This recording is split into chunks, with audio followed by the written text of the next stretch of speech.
অবশেষে কি খুঁজে পাওয়া গেল নূহ আলাইহিস সালামের নৌকা?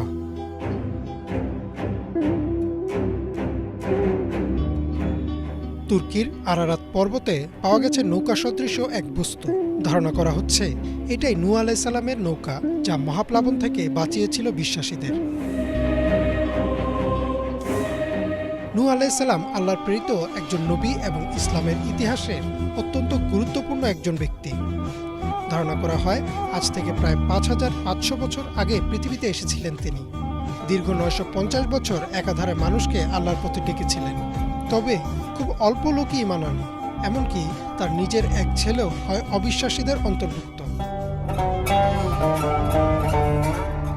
অবশেষে মহান আল্লাহ মহাপ্লাবন বা মহাবন্যা দিয়ে ধ্বংস করে দিলেন সে জাতিকে, যে বন্যার স্থায়িত্বকাল ছিল ৪০ দিন। তবে এই বন্যা থেকে বাঁচার জন্য আল্লাহ নূহ আলাইহিস সালামকে একটা নৌকা তৈরির নির্দেশ দিলেন, যাতে জোড়ায় জোড়ায় সব প্রাণীদের উঠানো হলো বিশ্বাসীদের সাথে।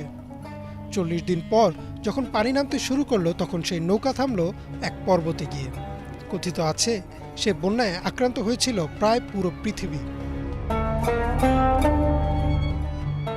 ১৯৫৯ সাল তুর্কি সেনাবাহিনীর ক্যাপ্টেন ইলহান দুরপিনার একটি ফ্লাইং মিশন করার সময় আরারাত পর্বতের কয়েক মাইল দক্ষিণে অদ্ভুত এক ধরনের আকৃতি দেখলেন। তাৎক্ষণিক তিনি কিছু ছবি তুলে নিলেন। সেই ছবি ডেভেলপ করে দেখা গেল বিশাল এক জাহাজের ফসিল। তবে আশ্চর্যের বিষয় হচ্ছে, যেখানে এই বস্তুটি দেখা গেল তা সমুদ্র পৃষ্ঠ থেকে প্রায় ৬৫০০ ফুট উঁচুতে। সমুদ্র থেকে এত উঁচুতে জাহাজ কিভাবে আসলো তা নিয়ে তৈরি হয় রহস্য। এই ছবিগুলো তখন সৃষ্টি করলো বেশ আলোড়ন। খ্রিস্ট ও ইসলাম ধর্মানুসারীদের মধ্যে গুঞ্জন যে হয়তো পাওয়া গেছে নূহ আলাইহিস সালামের নৌকা। শুরু হলো গবেষণা। গবেষকরা এই ঘটনার প্রমাণের জন্য দুইটি খুঁটি ঠিক করলেন। এক হচ্ছে সেই জাহাজ বা নৌকা, আর দ্বিতীয়টি হচ্ছে সেই বিশাল বন্যা বা প্লাবনের প্রমাণ। ১৯৯৭ সালে ভূতত্ত্ববিদ আর সমুদ্র বিজ্ঞানীদের একটি দল কৃষ্ণ সাগরের কাছে মিঠা পানির জলজ প্রাণীদের জীবাশ্ম খুঁজে পান।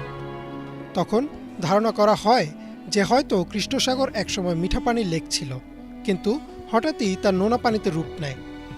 এর কারণ হিসেবে তারা বলেন, হয়তো সে সময় সমুদ্র পৃষ্ঠের উচ্চতা হঠাৎই অনেক বৃদ্ধি পেয়েছিল এবং তা কৃষ্ণ সাগর সহ আশপাশের বেশ কিছু এলাকা প্লাবিত করেছিল।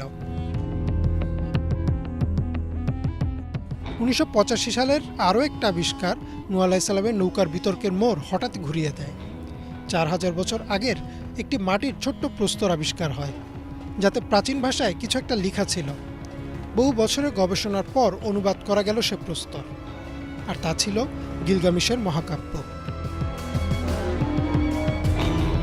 প্রাচীন মেসোপটেমিয়ান এই মহাকাব্যে এক মহাপ্লাবনের কথা বলা আছে, যা সৃষ্টিকর্তা পাপীদের শাস্তি হিসেবে দিয়েছিলেন। তাতে আরও বলা আছে যে উটনাপিষ্টিম নামের একজন নশ্বর মানুষ একটি নৌকা তৈরি করে জোড়ায় জোড়ায় সব প্রাণীদের সেই নৌকায় তোলেন প্লাবন থেকে বাঁচাতে। পানি নেমে গেলে সেই নৌকাটি নিমুষ পর্বতে এসে থামে। আর এই গিলগামেশের মহাকাব্য লেখা হয়েছিল কোরআন নাজিলেরও কয়েক হাজার বছর আগে। অর্থাৎ পৃথিবীর বিভিন্ন সভ্যতায় একদম একই রকম একটা মহাপ্লাবন আর একটা বিশাল নৌকার কথা উল্লেখ আছে। তবে কি এইসব গবেষণা কোরআনে বর্ণিত নূহ আলাইহিস সালামের ঘটনাকে সত্য প্রমাণ করে? যদিও বিজ্ঞানীরা এখনও নিশ্চিত করেননি যে তুরস্কে আবিষ্কৃত নৌকা সদৃশ এই বস্তুই কি কোরআনে বর্ণিত হযরত নূহ আলাইহিস সালামের নৌকা, তবে এ নিয়ে গবেষণা এখনও চলমান।